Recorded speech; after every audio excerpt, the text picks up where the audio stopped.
Hello student, welcome to learning pathway. आज हम English reader class 8 जिसका already lesson 7 water water everywhere ये है ना, ये लेसन मैंने ऑलरेडी आपको हिंदी में समझा दिया है। अब आज हम इसकी जो एक्सरसाइजेज है ना, और क्वेश्चन आंसर्स वगैरह वो कंटिन्यू करेंगे। तो ये देखिए, यहाँ पे क्वेश्चन दिया हुआ है एक्सरसाइज में। पहला, वर्ड पावर। वर्ड पावर में होमोफोन्स दिए हैं। होमोफोन्स मतलब होता है जो बोलने में एक से लगे लेकिन उनके अर्थ अलग अलग हो। तो चलिए स्टार्ट करते हैं। पहला है स्टील। तो एक स्टील ये वाला होता है, दूसरे स्टील का स्पेलिंग ये होता है। एक होता है ड्यू, दूसरा होता है ड्यू। न्यू न्यू, ठीक है। तो way, allowed aloud, pen pen, hour our. तो ये बोलने में एक से लगेंगे, बट इनका जो यदि एक्चुअल में देखा जाए तो दोनों के मीनिंग अलग अलग है। क्लियर? तो इसको आप नोट कर लीजिएगा, मीनिंग कोशिश करिए डिक्शनरी की हेल्प से आप फाइंड आउट करिए। नेक्स्ट है क्वेश्चन आंसर्स। तो क्वेश्चन आंसर्स क्योंकि यहाँ पे जगह कम है तो इसको मैं आपको एक काम करूँगी, आगे आगे है तो आगे बता दूंगी, ठीक है। चलिए स्टार्ट करते हैं। नेक्स्ट, तो यहाँ पे आप देखिए एक क्वेश्चन है, read the following sentences and learn the use of and, but and और। मतलब यहाँ पे सेंटेंसेस दिए हैं और उस सेंटेंस में देखो यहाँ पे दो दो सेंटेंसेस दिए हैं, है ना, हर पार्ट के दो दो। और उन सेंटेंसेस का क्या करना उन्होंने बोला है, उनको जोड़कर, these words are used to join और लिंक वर्ड्स और क्लॉज। इन सेंटेंसेस को जोड़ के एक सेंटेंस बनाना है इस तरह से, ठीक है। तो इसका क्योंकि स्पेस कम ज़्यादा लगेगा तो ये यहाँ पे देखो, ये दिख रहे हैं क्वेश्चंस, तो यहाँ पे तो ये करने में दिक्कत आएगी, तो इसको हम बाद में लास्ट में करके बताते हैं। नेक्स्ट है प्रीफिक्सेस। प्रीफिक्सेस आपने याद होगा, मैंने पहले भी बताया, और नहीं याद है तो मैं फिर से बता दूं। प्रीफिक्स, प्री मतलब होता है पहले, ठीक है। प्री मतलब पहले, और फिक्स मीन्स लगाना। तो पहले कोई चीज़ लगाई जा रही है तो उसको प्रीफिक्स बोले जाता है। देखिए यहाँ पे डेफिनेशन भी दी है। तो क्या लिखा है, a prefix is a letter और a group of letters placed before a root word so as to change its meaning.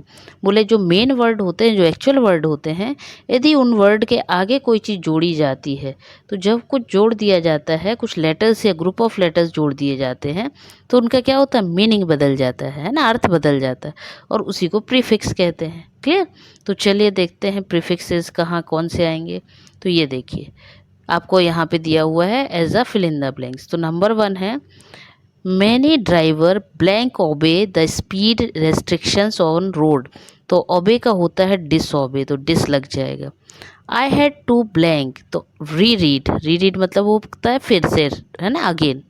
Reread the direction because I couldn't understand them in my first reading. तीसरा है, the garden hasn't been mown so weeds have regrown. regrown होता है मतलब garden का अच्छे से फिर से, मतलब ठीक से सफाई ना होने से क्या हुआ, जो घास है वो फिर से क्या हो गई है। बीड्स मतलब होता है जंगली, है ना। तो जंगली जो झाड़ियाँ वगैरह होती वो क्या हो गई, फिर से री अगेन, है ना। तो फिर से क्या हो गई है, उग गई है। आई replaced the ball she had lost. These slippers are made of blank plastic. तो रिसाइकल्ड, साइकल्ड का मतलब तो अलग हो जाएगा, लेकिन उसमें रिसाइकल्ड हो गया, मतलब फिर से उसका यूज़ होना प्लास्टिक का, ठीक है। नेक्स्ट है फिर से प्रीफिक्सेस। तो क्या करना है, सही प्लेस पे सही प्रीफिक्स को पुट कर देना है, भरना है, ठीक है। ऊपर आपको ऑप्शन दिए गए हैं, देखिए, front, cast, father, noon and tail, ठीक है। चलिए स्टार्ट करते हैं। फर्स्ट वाला, according to the last evening's weather it may rain today. मतलब कल के जब वेदर बताया गया है शाम का, तो उसके हिसाब से आज क्या होगा, इट मे रेन टुडे, आज बारिश होगी। तो क्या बताया गया, तो फोरकास्ट कहलाता है ना, फोरकास्ट। तो फोरकास्ट में क्या होता है, मतलब जिसको आप भविष्य दिखाना बोलते हैं ना, जैसे वैसे ही मानसून को जो पहले से करते हैं उसको फोरकास्ट बोला जाता है। Astrologers claim that they can foretell your future. तो एस्ट्रोलॉजर मतलब होता है जो ज्ञानी होते हैं, जो मतलब जिसको एक्चुअल में वर्ड यूज़ करें, जो मतलब आपका भविष्य बताते हैं, उनकी बात हो रही है, उनको एस्ट्रोलॉजर बोला जाता है। तो वो यदि जब आपका भविष्य बताते हैं तो वो क्या करते हैं, तो वो हमको क्या बताते हैं, फोरटेल बताते हैं, है ना। He has applied for half a days leave in the blank today, तो फॉर नून है ना, फॉर नून मतलब आधे दिन की बात हो रही। A true leader is always in the forefront, सामने होता है। We don't often realise that we owe a lot of our forefathers, मतलब हम क्या करते हैं, ज़्यादा से ज़्यादा बहुत सारे फोर फादर्स मतलब हमारे जो पूर्वज हैं उनको फोर फादर्स कहते हैं।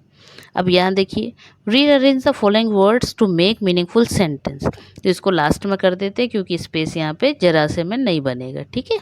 चलिए नेक्स्ट देखिए, ये एक आपको रेलवे का टिकट दिया है, इसको ध्यान से देखकर इसके बेस पे आपको क्वेश्चंस करने हैं। इसको मैं बड़ा कर दूं ताकि आपको दिखे। इसके बेस पे आपको क्या करना है, क्वेश्चन करने हैं। देखिए क्वेश्चन पहला क्या है, how many people travelled on this ticket, इस टिकट पे कितने लोग ट्रेवल कर रहे हैं। तो देखो यहाँ पे ट्रेवल में कोच का दिया है, एक ही आदमी का दिया है, तो मतलब कितने लोग कर रहे हैं, तो सिंगल कर रहे हैं ना, तो 1 लिख देंगे। दूसरा क्वेश्चन है what is the fair, fair मतलब होता है किराया, तो किराया कितना है। तो अब आप जब यहाँ पे देखेंगे तो ये देखो 1278, ये है किराया 1278।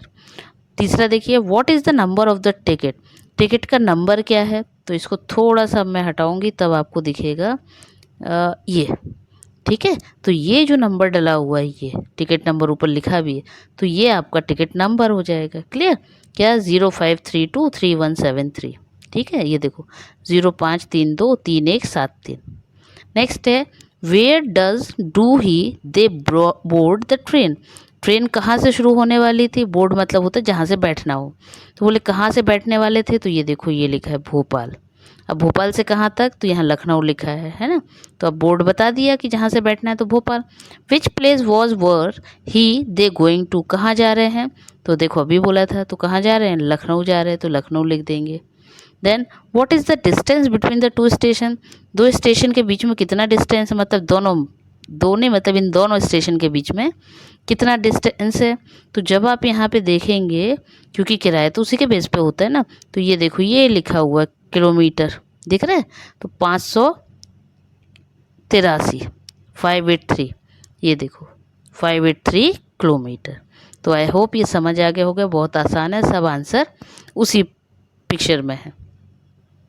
अब नेक्स्ट यहाँ पे दिया हुआ है, ये पैराग्राफ रीडिंग का है इसलिए मैंने उसको लेफ्ट कर दिया। चलिए आ जाते हैं पेज नंबर 60 पे, जो आपके क्वेश्चन आंसर्स हैं, ठीक है। जिसको मैंने बोला था ना जगह नहीं होने से उसमें नहीं बताते, वही। तो पहला क्वेश्चन है what is a disaster, disaster क्या है, तो disaster is an unexpected event और accident which causes a lot of damage to people and property. मैंने पढ़ाया भी था कि डिज़ास्टर जो अचानक से होने वाला एक्सीडेंट कहलाता है, जिसमें क्या होता है लोगों को बहुत सारा नुकसान होता है, प्रॉपर्टी का भी और इंसान का भी। क्लियर।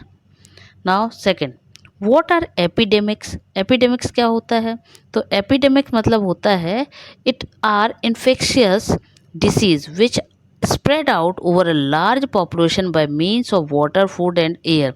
तो एपिडेमिक्स होता है जिसका जिसका मतलब होता है ऐसी डिसीज़, ऐसी बीमारी जो पानी, खाना या हवा के थ्रू फैलती है, जैसे कोरोना भी हुआ था, है ना। Next, what are the ill effect of floods, बोले फ्लड मतलब बाढ़ के क्या इफ़ेक्ट्स होते हैं, क्या प्रभाव पड़ता है, खराब प्रभाव है ना, बुरा प्रभाव जिसको आप बोलते हैं, इल इफेक्ट मतलब बुरा प्रभाव। तो देखिए destruction of life and property are ill effect of flood, तो लोगों की जो लाइफ खराब होती है वो, और दूसरा उनके जो प्रॉपर्टी होती है ना, वो नुकसान होता है। Now how are human beings responsible for causing flood, human beings कैसे रिस्पॉन्सिबल हैं, तो देखो बाय डिफॉरेस्टेशन, पेड़ों की कटाई करके, फॉल्टी डैम कंस्ट्रक्शन, गलत मतलब कहते हैं टूट फूट वाले जो होते हैं ना, ये खराब माल लगा देते हैं, उसको बोला जाता है फॉल्टी डैम कंस्ट्रक्शन करना। And breaches in embankments, human beings are responsible for causing flood. Clear. पांचवा क्वेश्चन देखिए, how is our life affected by floods, हमारी लाइफ कैसे डिफेक्ट होती है, तो हमारी लाइफ में क्या होता है, देखो फ्लड कॉजेज डैमेज, क्या करती है, नुकसान क्या पहुंचाता है, to human being and property, flood की वजह से, बाढ़ की वजह से इंसान और प्रॉपर्टी जो होती है दोनों को ही नुकसान होता है। अब जो पेज नंबर 61 था जिसमें आपको एंड और जोड़ के सेंटेंस बनाना है, वो मैंने यहाँ कर दिया, ठीक है। देख लेना पेज नंबर 61 पे जो क्वेश्चन है, इसलिए पेज नंबर डाला है मैंने। उस क्वेश्चन का देखिए ऐसे दिया है, give me a pen, give me a pencil, ये दो सेंटेंस दिए हैं। अब दोनों ही चीज़ आप क्या कर रहे हो, मंगा रहे हो ना किसी से, तो क्या कहना चाह रहे होगे आप, किसी से पेन दे दो या पेंसिल दे दो। तो जब हम पेन या बुक का शब्द का यूज़ करना हो तो फिर हम कैसे लिखेंगे, देखो अब मैं इसको चेंज कर रही हूँ। देखिए अब 2 बार गिव आया है तो 2 बार लिखने की तो ज़रूरत पड़ेगी नहीं, तो हम क्या करेंगे, पहला सेंटेंस लिखेंगे गिव मी अ पेन। देखो ये पूरा का पूरा उतारना है, ठीक है। अब क्योंकि या पेन दो या पेंसिल, तो सिर्फ हम क्या लिखेंगे, और। तो ये देखो लिख दिया और। अब ये सब हमको डबल लिखने की ज़रूरत नहीं है, सिर्फ क्या लिखेंगे, पेंसिल। बस हो गया आपका दो दो सेंटेंस से सिंगल सेंटेंस बनाना। क्लियर। चलिए सेकंड देखिए उसी का, he works very hard, he gets a low salary. बोल क्या बता रहे हैं कि वो बहुत मेहनत करता है, लेकिन की बात आएगी ना, लेकिन उसको क्या होता है, सैलरी कम मिलती है। तो जब हम लेकिन वर्ड यूज़ कर रहे हैं तो लेकिन को इंग्लिश में बोलते बट। तो देखिए क्या आएगा, ही वर्क्स हार्ड पूरा कॉपी हो जाएगा, ये ऊपर की लाइन कॉपी हो गई। उसके बाद यहाँ पे लग जाएगा बट, तो ये हमने लगा दिया बट, ठीक है। अब ही तो ऑलरेडी लिखा है इसलिए अब ही नहीं लिखेंगे और ये पूरा उतार देंगे। ये देखो गेट्स अ लो सैलरी, समझ आ गया। नेक्स्ट देखिए third, hurry up you will be late. हम किसी को बोलते हैं ना जल्दी करो, लेट हो गए हो। सेम सेंटेंस यहाँ है, तो क्या करेंगे, जल्दी चलो नहीं तो लेट हो जाओगे बोलते हैं। तो हम पहले लिखेंगे हरी अप, तो जैसा का तैसा उतार देंगे, और या है ना, यू विल बी लेट, लो पूरा उतार देंगे, हो गया सेंटेंस आपका। नेक्स्ट है, we knocked at the door, no one answered. दो सेंटेंस यहाँ पे है कि we knocked at the door, हमने क्या किया, डोर को खटखटाया, लेकिन क्या होगा, किसी ने आंसर नहीं दिया, तो अब लेकिन आ रहा है तो फिर वही बट। तो हम क्या करेंगे, पहली लाइन पूरा उतार देंगे, we knocked at the door but, फिर नो वन आंसर्ड। ये देखिए आप चेक कर लीजिए, ठीक है। पांचवा, man discovered fire, he learned to cook. Man ने क्या किया, फायर डिस्कवर किया और खाना बनाना सीखा, है ना। तो अब क्या होगा, और बोल रहे हैं तो एंड लग जाएगा। तो देखो मैन डिस्कवर्ड फायर, ये लाइन जो है वो पूरी उतार दी, फिर यहाँ लगा दिया एंड, तो ये लिख दिया हमने एंड। ही लर्नड, तो ही अब हम इसलिए नहीं लिखेंगे क्योंकि मैन ही की बात हो रही है, फिर यहाँ से लर्न टू कुक कॉपी कर देंगे। क्लियर। अब नेक्स्ट है, he is slow he is sure. देखो 2 बार आया ही, तो हम तो एक ही बार ही लेंगे, तो ही इज़ स्लो को उतार दिया पहली लाइन को, लेकिन बट श्योर, बट नहीं होगा बेटा इसमें, he is slow but sure, हाँ नहीं ठीक है, ही इज़ स्लो बहुत धीमा है, लेकिन क्या है, श्योर है, इसलिए बट श्योर, यहाँ पे ही इज़ डबल को नहीं लगाएंगे। Next, Sanjana worked hard, she von a scholarship. Sanjana क्या करती है, बहुत मेहनत करती है और उसने क्या कर लिया, स्कॉलरशिप जीत ली। तो क्या लिखेंगे हम, संजना वर्कड हार्ड, देखो संजना वर्कड हार्ड एंड बस लगाएंगे, एंड वॉन अ स्कॉलरशिप, ये हो गया। क्लियर। नेक्स्ट है, Priya can come early, Reshma can't come early. तो हम पहली लाइन फिर लिख लेंगे, Priya can come early but Reshma can't, लेकिन क्या है, रेशमा नहीं आती है, अर्ली 2 बार लिखने की ज़रूरत नहीं। तो ये हो गया आपका पेज नंबर 61 का। अभी और भी हैं, तो ये देखिए आप इसमें से नोट कर लीजिए, अब आप समझ गए हैं कैसे करना है ना। अब चलते हैं, एक और क्वेश्चन है जिसको मैंने बोला था लास्ट में कर देते, पेज नंबर 62 का। ये दिख रहा है रीअरेंज वाला, तो इसको अब करते हैं, ठीक है। इसमें क्या करना होता है, आपका पूरा सेंटेंस के वर्ड यहाँ रहते हैं, बस उनको यहाँ वहाँ करके ऐसे स्लैश लगा दिए जाते हैं, दिख रहे हैं स्लैश लगा के, इनको इधर उधर कर दिया जाता है। आपको इससे सही सेंटेंस बनाना है। तो हमको पहले क्या लिखना होता है, जब भी शुरुआत होती है तो सब्जेक्ट से होती है, तो आप सब्जेक्ट ढूंढिए, या तो किसी जगह का नाम, कुछ स्थान, इस तरह का नाउन वगैरह होगा या प्रोनाउन वगैरह होगा। तो यहाँ पे क्या दिया है, इट, तो इट पहले आ जाएगा, फिर is important to spray pesticides और full stop। क्लियर।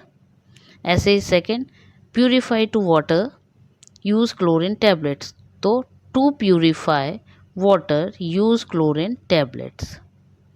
तीसरा देखिए, cure prevention is than better, तो क्या आएगा, prevention is better than cure.